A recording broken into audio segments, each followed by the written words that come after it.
Hello. Do you want to play a game? Great! So here's the deal. The sun is amazing. Solid 5 stars. It's been showing up every single day for 4.6 billion years. But what if we got rid of it? Replaced it with something a little more unstable?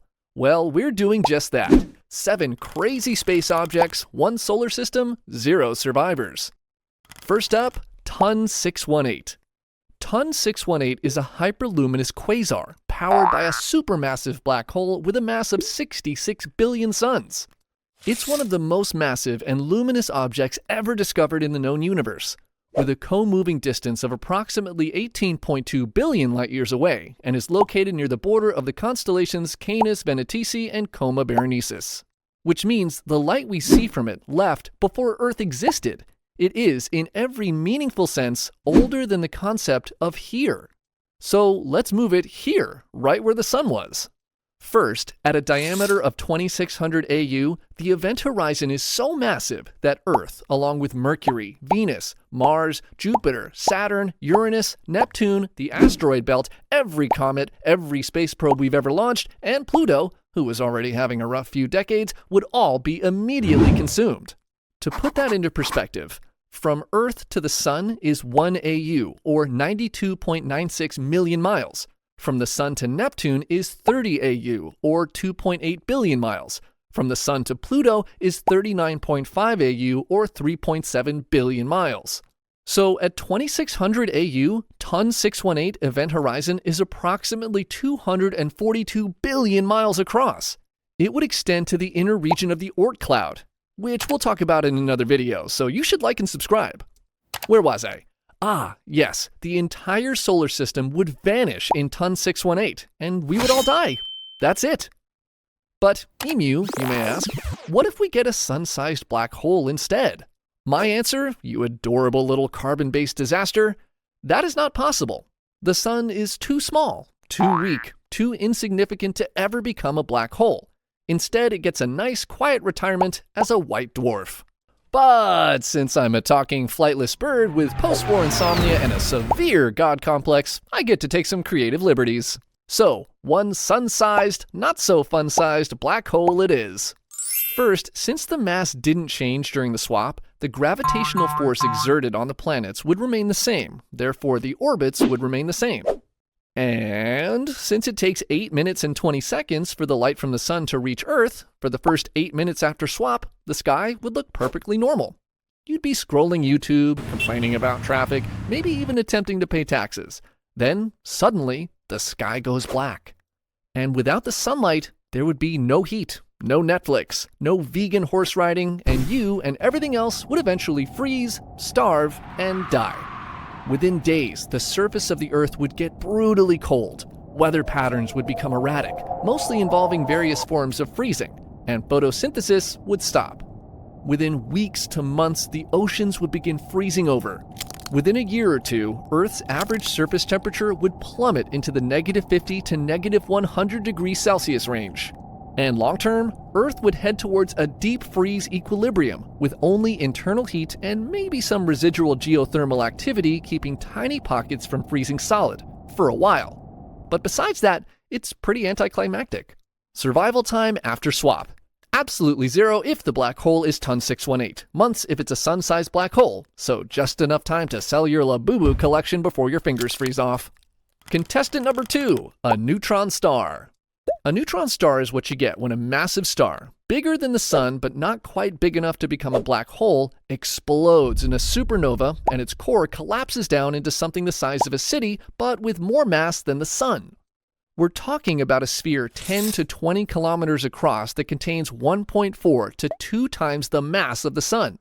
The density is so extreme that a single teaspoon of neutron star material would weigh about 10 million tons on Earth. A teaspoon! If you somehow scooped up a teaspoon of neutron star and held it, it would fall through your hand, through the floor, through every layer of the Earth's crust, through the mantle, through the core, and out the other side of the planet. It would then oscillate back and forth through the Earth like a pendulum until it settled at the center. Now, let's replace the sun with a neutron star. First problem, darkness. A neutron star is tiny, and while incredibly hot when young, doesn't radiate anywhere near enough energy to warm a planet at sun distances. Earth's temperature would begin dropping within hours. Within weeks, the surface would be freezing. Within months, the oceans would begin to ice over. Within a year, Earth would look like Europa, a frozen shell over a dark liquid interior, if you're lucky. Second problem, many neutron stars are pulsars. They spin, sometimes hundreds of times per second, and emit twin beams of radiation from their poles like a cosmic lighthouse. If the replacement neutron star is a pulsar aimed at Earth, those beams sweep across us at regular intervals, each pass irradiating the surface with enough energy to cook everything on the surface. Survival time after swap. Probably hours if a deadly pulsar beam hits Earth, but if you survive, you're basically Hulk. Contestant number 3, a magnetar. Now let's look at a more specific type of neutron star. The universe would like to introduce you to the magnetar. On average, a magnetar is about 20 kilometers across. For context, you can drive 20 kilometers in about 15 minutes on a highway. It is tiny. It is smaller than most cities. It's smaller than the island of Manhattan. You could theoretically jog around a magnetar, in the same way you could theoretically fight a grizzly bear. But this little 20-kilometer ball of compressed nightmare has a magnetic field roughly 1 quadrillion times stronger than Earth's. A quadrillion! That's a 1 with 15 zeros. In 2004, a magnetar called SGR 1806-20 released a burst of energy that lasted 1/5 of a second. And it was so powerful, it partially ionized Earth's upper atmosphere from 50,000 light years away. 50,000 light years away! And it still cosmic bitch-slapped Earth's atmosphere. Now, let's put it 8 light minutes away, where the sun was. The magnetic field alone would strip Earth's atmosphere like, have you ever seen those videos of people sandblasting rust off their bumpers while you think to yourself, that must really violate their car's extended warranty? Like that. Then the X-rays and gamma rays would arrive. Earth's surface would be sterilized so completely that if an alien geologist arrived a billion years later, they would find no evidence that anything had ever lived here. Not a fossil, no carbon signatures, nothing. Just rock. And just like black holes, there is the darkness. Magnetars produce almost no visible light compared to the sun. But as one of the greatest human minds, Albus Dumbledore once said, "Happiness can be found in the darkest of times, if one only remembers to turn on the light." Aw, Emu, that was actually kind of sweet. Oh, did I forget to mention the first wave of pulses fried all the grids? Well, you're fucked. Survival time after swap. Human civilization would collapse in days to weeks, but you'd get to have a nice romantic dinner under the stars without the pesky light pollution. Contestant number 4, a binary star system. Now let's take a break from certain death and try something that has a, and I want to be precise here, slim chance of being okay. What if instead of one extreme object, we got 2 regular-ish stars? Welcome to the binary star system, where 2 stars orbit each other and everything is incredibly dramatic at all times. About half of all stars in the Milky Way exist in binary systems. 2 stars gravitationally bound to each other, orbiting a shared center of mass. The sun is actually the odd one out. Single, solo, no partner, just out here being an independent queen. Now, binary systems come in different flavors. If the 2 stars are far apart, and Earth orbits just one of them, you might actually be okay-ish. You'd have a second, more distant sun that rises and sets on a different schedule, giving you spectacular Tatooine vibes double sunsets. But if the stars are close together, like a tight binary, Earth's orbit becomes unstable fast. The gravitational tug-of-war between 2 massive objects would yank Earth's orbit into increasingly chaotic shapes. Imagine being on a road trip where the GPS says turn left and turn right at the same time. You'd drive off a cliff. Earth's version of that cliff is being tossed out of the solar system into cold, dark, interstellar space. And if the 2 stars are a contact binary, meaning they're so close they're actually touching and sharing material, you're looking at an eventual massive explosion. The stars eventually merge in a catastrophic event called a stellar merger, leading to a big boom. A very big boom. Survival time after swap. Anywhere from actually pretty nice for a while to immediately catastrophic depending on the configuration. Contestant number 5, a white dwarf. So the sun is eventually going to die. Not today, Probably not tomorrow, but in about 5 billion years, the hydrogen fuel runs out. The core contracts, the outer layers puff out into a red giant, swallowing Mercury, Venus, and possibly Earth in the process. And then the whole thing collapses down, sheds its outer layers into a beautiful glowing nebula, and the remaining core just sits there, slowly cooling for billions of years, doing nothing, going nowhere. Meet the white dwarf. It has the mass of roughly 60% of the Sun, packed into a sphere about the size of Earth.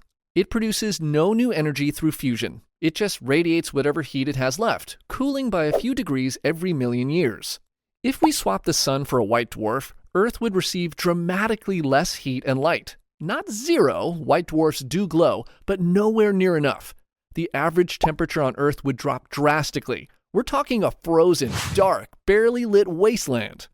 Interestingly, scientists have speculated that planets orbiting white dwarfs in the right zone could theoretically be habitable, but only for a narrow window as the white dwarf slowly cools over billions of years. Survival time after swap. Earth freezes within decades, but hey, no more solar flares or coronal mass ejections, though if the white dwarf brought a friend along, it could explode as a Type 1a supernovae, so the potential to give Earth the good old Digitus Imputicus is still there. Contestant number 6, a red supergiant. You know Orion, the constellation? The one with the belt. 3 stars in a row, very clean, very recognizable. The constellation even people who don't know constellations know.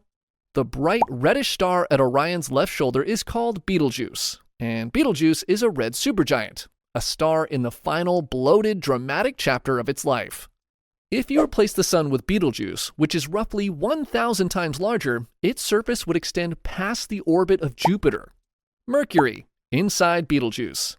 Venus, inside Betelgeuse. Earth, inside Betelgeuse. Mars, inside Betelgeuse. The asteroid belt, inside Betelgeuse. Jupiter would be skimming the surface, maybe poking out the other side, depending on the day, depending on how much Betelgeuse has expanded recently, which is a thing that varies because Betelgeuse pulses. Earth wouldn't even get to experience the surface of Betelgeuse. It would be vaporized long before it reached the surface.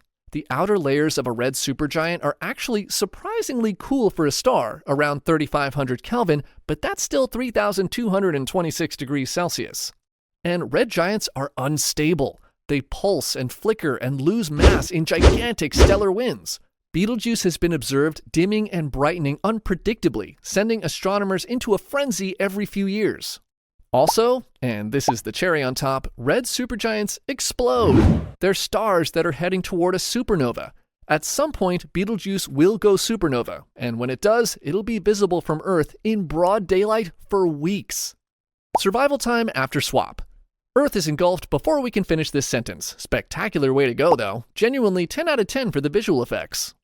Contestant number 7, an O-type star. Think of stars like cars. The Sun is a G-type star, which is like a Toyota Prius. It's not too flashy, some may call it lame, but with a little TLC, the mileage can go over 200,000, and it's highly fuel efficient. Especially in this economy. Like, what the actual fuck is this? Do I need to sell a fucking kidney to... And then there are the O-type stars. They're bright, flashy, have terrible fuel efficiency, and start to crap out on you after 70,000 miles. Yeah, I'm talking to you, red Ford Mustang, you piece of shit, left me on the side of the road. Where was I? The O-type star, the hottest, most luminous class of star in the standard stellar classification system. Just a star, a regular star, that happens to have a surface temperature of over 30,000 Kelvin, compared to the Sun's 5,778 Kelvin and a luminosity of up to 1 million times that of the Sun. Blue-white instead of warm yellow, and only live a measly 3 to 10 million years, while the Sun will live for 10 billion. The Sun is already so bright that staring at it for a few seconds can cause permanent eye damage. An O-type star at the same distance would be, and this is the scientific statement, so incomprehensibly, violently, impossibly bright that the concept of looking at it would not exist, because you would not exist, because looking at it would be the last voluntary action of a body that was already being disassembled at the atomic level. Within hours of the swap, Earth's ozone layer, the thin membrane of molecules that currently stands between you and lethal UV radiation, would be stripped away by the sheer output of ultraviolet light. Within days, the oceans would begin boiling. the atmosphere would begin leaking into space. Even at night, you aren't safe. The reflected light from the moon would be bright enough to melt your face, and the heat transfer through the entire planetary system would be so rapid that within minutes, the ground itself would turn into a sea of molten lava. Survival time after swap. Instantaneous vaporization. You don't even become a shadow on the wall. 10 out of 10 would not recommend. Ah, so many delightful ways to end humanity. Now, like and subscribe.